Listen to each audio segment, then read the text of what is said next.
तो राहुल गांधी का लद्दाख दौरे की जो तारीख है वो बढ़ा दी गई है। तो राहुल गांधी का लद्दाख दौरा अब एक बार फिर से बढ़ा है। अब 25 अगस्त तक लद्दाख में ही राहुल गांधी मौजूद रहेंगे। तो 25 अगस्त तक राहुल गांधी अब लद्दाख में ही मौजूद रहेंगे। राजीव गांधी की जयंती भी पेंगोंग में मनाते हुए राहुल गांधी नजर आएंगे। तो राजीव गांधी की जयंती भी राहुल गांधी पेंगोंग में मनाएंगे। राजीव गांधी को श्रद्धांजलि राहुल गांधी अब लद्दाख में ही देंगे और साथ ही दौरे के दौरान कारगिल स्मारक भी जाएंगे। राहुल गांधी साथ ही जवानों से मुलाकात भी कर सकते हैं। राहुल गांधी युवाओं के साथ भी बातचीत करते हुए और रूबरू होते हुए राहुल गांधी अब नजर आएंगे, क्योंकि राहुल गांधी का जो लद्दाख दौरा है उसको बढ़ा दिया गया है। अब 25 वो तारीख होगी जब तक राहुल गांधी लद्दाख में मौजूद होंगे। तो सीमा हैदर पर बनने वाली फिल्म का पोस्टर जारी किया गया है। सीमा हैदर पर बन रही शॉर्ट फिल्म का पोस्टर भी जारी किया गया है। प्रोड्यूसर अमित जानी ने फिल्म का जो पोस्टर है उसे रिलीज किया है।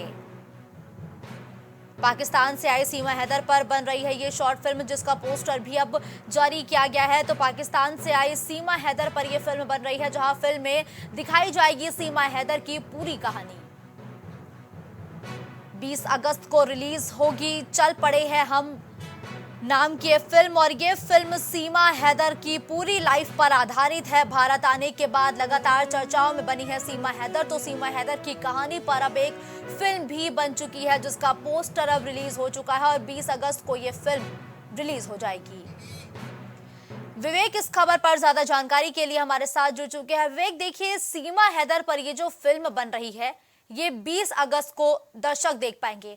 क्या वाकई में इस फिल्म की जरूरत थी क्या? और ये फिल्म अब तो रिलीज होने को तैयार भी है, जो दर्शक है वो कहां देख सकते हैं इस फिल्म को? देखिए मुस्कान, जब से सीमा हैदर की एंट्री नेपाल के रास्ते भारत में हुई है तब से वो चर्चा का केंद्र बनी हुई है।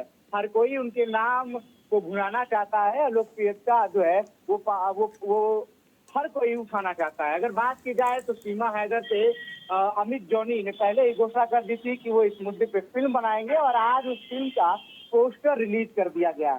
जिस तरीके से अगर बात की जाए, लगातार सीमा हैदर चर्चा में बनी हुई है। कभी तिरंगा लहराते हुए, तो कभी हिंदुस्तान जिंदाबाद कहते हुए, कभी पाकिस्तान मुर्दाबाद कहते हुए, और आज इस फिल्म के जरिए से वो चर्चा में बनी हुई है। अगर बात की जाए तो यह फिल्म बेहद जल्द रिलीज होगी और 20 अगस्त की जो तारीख होगी जब इस फिल्म को रिलीज किया जाएगा, और देश भर के सिनेमाघरों के अलावा OTT प्लेटफॉर्म पर भी फिल्म बहुत जल्द ही देखने को मिलेगी। लेकिन देखिए विवेक, क्या वाकई में इस फिल्म को बनाने की, सीमा हैदर की कहानी पर एक फिल्म बनाने की जरूरत थी? क्योंकि सीमा हैदर भले ही लोकप्रिय नाम है, लेकिन इस बात को भी हम नकार नहीं सकते कि वो गैर कानूनी तरीके से भारत में आई हैं, एक दूसरे मुल्क में आई हैं। तो इस फिल्म के जरिए जो प्रोड्यूसर है वो क्या दिखाना चाहते हैं? देखिए, इस फिल्म के जरिए प्रोड्यूसर और जो फिल्मकार है वो सीमा हैदर की कहानी को दिखाना चाहते हैं। सीमा हैदर का दावा है कि अपने प्रेमी सचिन के प्यार में वो अपने मुल्क और अपने परिवार को छोड़कर आई हुई है। ऐसे सेंसिटिव टॉपिक को फिल्मकार उठाते हैं, उसको अच्छे तरीके से बुनाते हैं और उसके बाद कमाई करते हैं। फिल्मकार का सीधा मानना है कि ऐसे टॉपिक पे फिल्म बननी चाहिए ताकि लोग सीमा हैदर की कहानी को है वो अलग तरीके से देख सकें। बिल्कुल ठीक है, धन्यवाद विवेक इस खबर पर हमारे साथ जुड़ने के लिए। लापरवाही के चलते 3 अभियंताओं पर हुई बड़ी कार्रवाई। लापरवाही के चलते 3 अभियंताओं पर बड़ी कार्रवाई की गई है। भारी गड़बड़ी और लापरवाही के चलते 3 अभियंताओं पर बड़ा एक्शन लिया गया है। 3 अभियंताओं को इस दौरान निलंबित भी किया गया है। तो लापरवाही और गड़बड़ी के चलते 3 अभियंताओं को निलंबित किया गया है। वाराणसी नगर निगम का ये पूरा मामला बताया गया, जहां गड़बड़ी और लापरवाही के चलते 3 अभियंताओं को निलंबित किया गया है। प्रमुख सचिव नगर विकास समृत अभिजात ने निर्देश दिए हैं। खबर लखनऊ से है, जहां यूपी में खेतों में पराली जलाने पर अब मुकदमा लगेगा। यूपी में खेतों में पराली जलाने पर अब मुकदमा किया जाएगा। यूपी सरकार ने पराली प्रबंधन को लेकर निर्देश भी जारी किए हैं। साथ ही मुख्य सचिव ने सभी जिलों के डीएम और कप्तानों को निर्देश दिए हैं कि अगर खेतों में पराली जलते हुए पाई गई तो जो पैसे हैं वो वसूले जा सकते हैं। साथ ही फसल के अवशेषों को भी अब खेतों में किसान नहीं जला सकते हैं। तो पराली जलाने पर 2500 रुपए का जुर्माना लगेगा और 2 से 5 एकड़ में पराली जलाने पर 5000 का जुर्माना भी अब वसूला जाएगा। 5 एकड़ से ज्यादा खेती में पराली जलाने पर लगेगा 15,000 का जुर्माना। तो पराली जलाने पर अब मुकदमा भी होगा, साथ ही अब ये भी कहा जा रहा है कि जुर्माना भी लगेगा। विभांशु इस खबर पर ज्यादा जानकारी के लिए हमारे साथ जुड़ गए हैं। विभांशु, देखिए अब खेतों में पराली जलाने पर मुकदमा दर्ज किया जाएगा, इस फैसले का कितना प्रभाव पड़ेगा? जो पॉल्यूशन है यूपी में वो लगातार बढ़ता जा रहा है, उस पर किस तरीके से नियंत्रण पाने की कोशिश सरकार का ये फैसला करेगी? जी बिल्कुल, अगर बात की जाए तो प्रदेश के अंदर में जो किसान है वो अपने फसलों के अवशेष को खेतों में कहीं ना कहीं जलाने का कार्य लंबे समय से करते आ रहे हैं। उत्तर प्रदेश में जब से योगी आदित्यनाथ की सरकार आई है, जलवायु प्रदूषण को लेकर लगातार बेहतरी के लिए प्रयास किए जा रहे हैं। तमाम तरह के पराली जलाने को लेकर निर्देश जारी हो चुके हैं, मगर बात की जाए तो अब भी किसान कहीं ना कहीं निर्देशों का पालन नहीं कर रहे हैं। एक बार फिर सख्ती से उत्तर प्रदेश के प्रमुख सचिव संजय प्रसाद की तरफ से निर्देश जारी करते हुए किसानों को पराली जलाने को लेकर एक निर्देश जारी किया गया है, जिसमें बताया गया है कि एनजीटी यानी कि जो कहीं ना कहीं देखा जाए तो प्रदेश के अंदर में जो तमाम प्रदूषण से निकलने वाली चीजें हैं उस पर नजर रखने वाली कंपनी को साफ तौर से निर्देश है कि 2 एकड़ से ज्यादा क्षेत्र में अगर पराली जलाई जाती है तो 2500 का जुर्माना कहीं ना कहीं सरकार किसान पे लगाएगी, और 5 एकड़ से ज्यादा अगर क्षेत्र में पराली जलाने का मामला प्रकाश में आता है तो 5,000 से 15,000 कहीं ना कहीं जुर्माना लगेगा। अगर बात की जाए तो मुख्य सचिव संजय प्रसाद हर जिले के उत्तर प्रदेश के 75 जिले के जिलाधिकारी और साथ ही साथ एसपी को निर्देश दे चुके हैं। और पराली जलाने का जो पूरा लेखा जोखा है वो कहीं ना कहीं क्षेत्र के लेखपाल के हाथों में दिया गया है। देखने वाली बात ये होगी कि सरकार लगातार पराली जलाने को लेकर, रोकथाम को लेकर निर्देश जारी करती है, मगर किसानों के अंदर में कहीं ना कहीं देखा जाए तो एक अभियान के तहत, एक जागरूकता अभियान के तहत उनको जागरूक करना होगा कि पराली जलाने से खेत भी खराब हो रही है और साथ ही साथ प्रदूषण भी कहीं ना कहीं फैल रहा है। किसानों को कहीं ना कहीं एक इस पे अभियान के तहत जो तमाम जो रिक्त फसल है, जो आधी फसल है, उसको खेतों में नष्ट करने की विधि को लेकर जो तमाम टेक्निक्स है उसको भी जागृत करने की आवश्यकता है, जिससे निश्चित बिल्कुल ठीक है विभांशु, आगे भी आप हमारे साथ बने रहेंगे। सरकारों के कामों की चौपाल पर होगी चर्चा। सरकार के कामों के अब चौपाल पर चर्चा की जाएगी। मिशन 80 पर भारतीय जनता पार्टी की नई रणनीति बनकर तैयार हो चुकी है, जिस पर काम भी अब शुरू किया जा चुका है। 2 दिन की प्रशिक्षण शिविर में इस दौरान कड़े और सख्त दिशा निर्देश भी दिए गए हैं। सरकार की योजनाओं को घर घर पहुंचाने की भी जो योजना है वो बनाई गई है। तो सरकार की अब सभी योजनाओं को घर घर तक पहुंचाने का लक्ष्य रखा गया है। सरकार के कामों की अब चौपाल पर चर्चा की जाएगी। विभांशु इस खबर पर ज्यादा जानकारी के लिए हमारे साथ जुड़ चुके हैं। विभांशु, देखिए 2 दिन के प्रशिक्षण शिविर में पदाधिकारियों और कार्यकर्ताओं को क्या कुछ दिशा निर्देश दिए गए हैं? जी बिल्कुल, आपको बता दें कि आगामी लोकसभा चुनाव के मद्देनजर रखते हुए अगर बात की जाए तो भारतीय जनता पार्टी की तरफ से मिशन 80 के तहत नई रणनीति बनाई गई है, जिसमें अगर बात की जाए तो प्रदेश के अलग अलग कोनों में प्रशिक्षण शिविर के आयोजन का एक रूपरेखा तैयार किया गया है केंद्रीय बीजेपी की तरफ से। अगर बात की जाए तो क्षेत्र के पंचायत सदस्यों को 2 दिन का शिविर लगाने का निर्देश दिया गया है। अलग अलग क्षेत्र में लगेंगे, तिथियों का भी ऐलान नहीं हुआ है।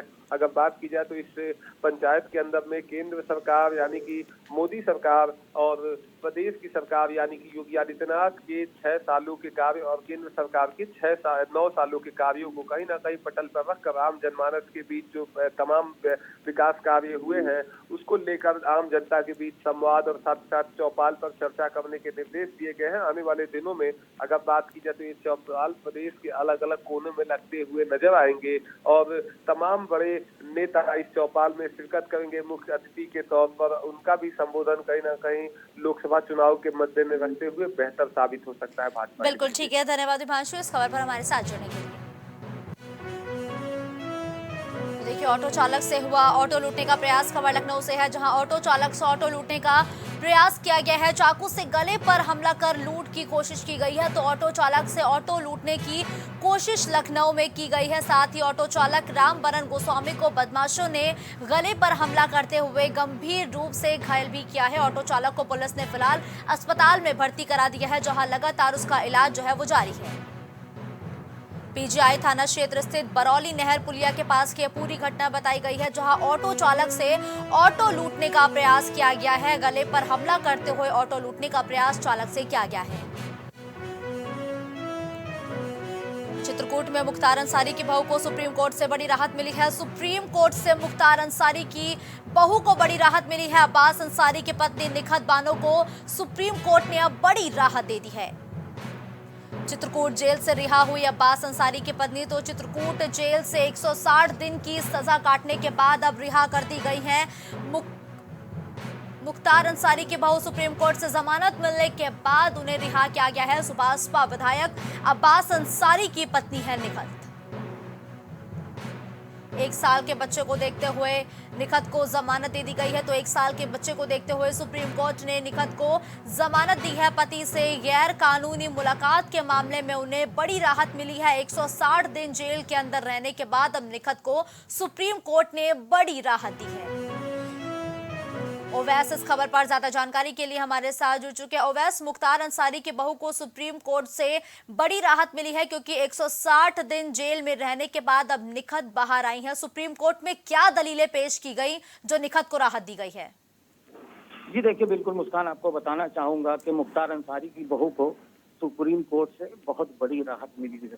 चित्रकूट जेल से यह हुई अब्बास अंसारी की पत्नी जो जेल में बंद थी, और इनको 1 साल का जो इनका बच्चा था उसको देखते हुए जो है कोर्ट ने इनको राहत दी है, और ये बहुत बड़ी इनको जो है राहत मिली है। ये पहले जेल में बंद थी और चित्रकूट के रजौली कारागार में ये बंद थी निखत, तो इनको जो है ये राहत मिली है। ये बाहर आ चुके हैं जेल से, और इनके जो बच्चा था 1 साल का, उसको लेकर जो है कोर्ट ने देखा और उनको जो है राहत दी, और ये जेल से भी बाहर आ गए हैं। जी मुस्कान।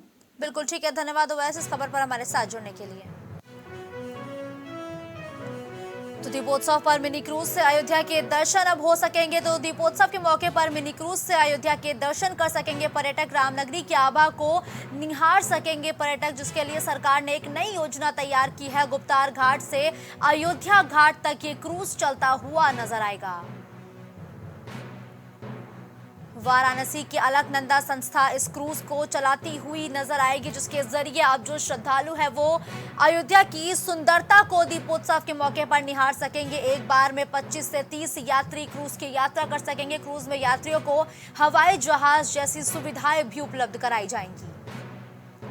ऑडियो सिस्टम से अयोध्या के इतिहास की जानकारी दी जाएगी। तो क्रूज में बैठने के साथ ही जो ऑडियो सिस्टम है उससे पूरी अयोध्या के इतिहास की जानकारी भी श्रद्धालुओं को, पर्यटकों को दी जाएगी। तो 10 से ज्यादा चालान होने पर रद्द हो सकते हैं डीएल और परमिट। 10 से ज्यादा चालान होने पर डीएल और परमिट को रद्द किया जा सकता है। डीसीपी ट्रैफिक ने आरटीओ को पूरी लिस्ट भी भेजी है कि अगर किसी भी वाहन चालक का 10 से ज्यादा चालान है तो उसका लाइसेंस भी निरस्त किया जा सकता है। चालान के बावजूद किसी ने जुर्माना राशि अभी तक जमा नहीं की है। मंडलायुक्त रोशन जैकब ने 11 अगस्त को बैठक में जरूरी दिशा निर्देश दिए हैं। बार बार ट्रैफिक नियमों को तोड़ने वालों पर सख्त कार्रवाई के इस बैठक में निर्देश दिए गए हैं। तो डीएल और परमिट रद्द किए जा सकते हैं अगर 10 से ज्यादा किसी चालक के चालान है और उसने अभी तक चालान की राशि को जमा नहीं किया है, तो अब शासन सख्त एक्शन लेने की तैयारी में है। बैठक के जरिए जरूरी दिशा निर्देश भी जारी किए गए हैं।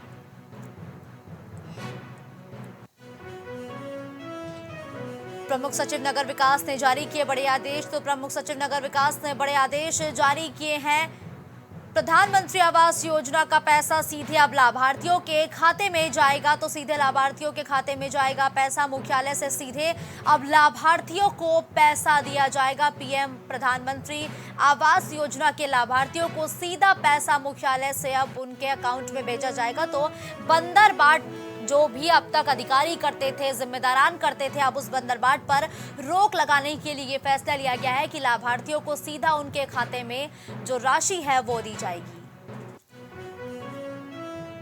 मोबाइल सिम डीलरों पर होगा पुलिस का पहरा, तो मोबाइल सिम डीलर्स पर अब पुलिस का कड़ा पहरा होगा। सिम डीलरों का भी अब वेरिफिकेशन होगा, तो सिम डीलर्स का पुलिस वेरिफिकेशन किया जाएगा। साथ ही सिम डीलर्स को लेकर अब एक सख्त प्लान तैयार किया गया है। केंद्र सरकार ने पुलिस वेरिफिकेशन अब सिम कार्ड डीलरों के लिए जरूरी किया है। दूरसंचार मंत्री अश्विनी वैष्णव ने जरूरी दिशा निर्देश दिए हैं कि अब सिम कार्ड डीलर्स का भी पुलिस वेरिफिकेशन होगा। थोक में कनेक्शन देने के प्रावधान को भी अब बंद किया गया है। नियमों का उल्लंघन करने पर 10 लाख तक का जुर्माना भी लगाया जा सकता है। सरकार ने करीब 52 लाख ऐसे नाम चिन्हित किए हैं। साथ ही मोबाइल सिम डीलर्स पर अब पुलिस का कड़ा पहरा होगा।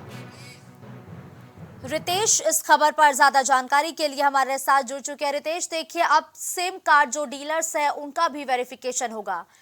इस फैसले को क्या कुछ ध्यान में रखते हुए लिया गया है? देखिए मुस्कान, मैं आपको बताऊं कि भारत सरकार के जो केंद्रीय सूचना प्रसारण मंत्रालय है वहां से एक एडवाइजरी जारी हुई है। एक्शन में सरकार नजर आ रही है। इसमें सिम कार्ड से जो जुड़े मामले हैं उनके कई नियमों में बदलाव किया गया है और उन नियमों को न मानने पर 10 लाख रुपए तक का जुर्माना भी है। जानकारी ये भी मिल रही है कि 67,000 डीलरों को ब्लैक लिस्टेड भी किया गया है। यानी जो बल्क में सिम कार्ड बेचते थे उनके ऊपर सरकार ने शिकंजा कसना शुरू कर दिया है।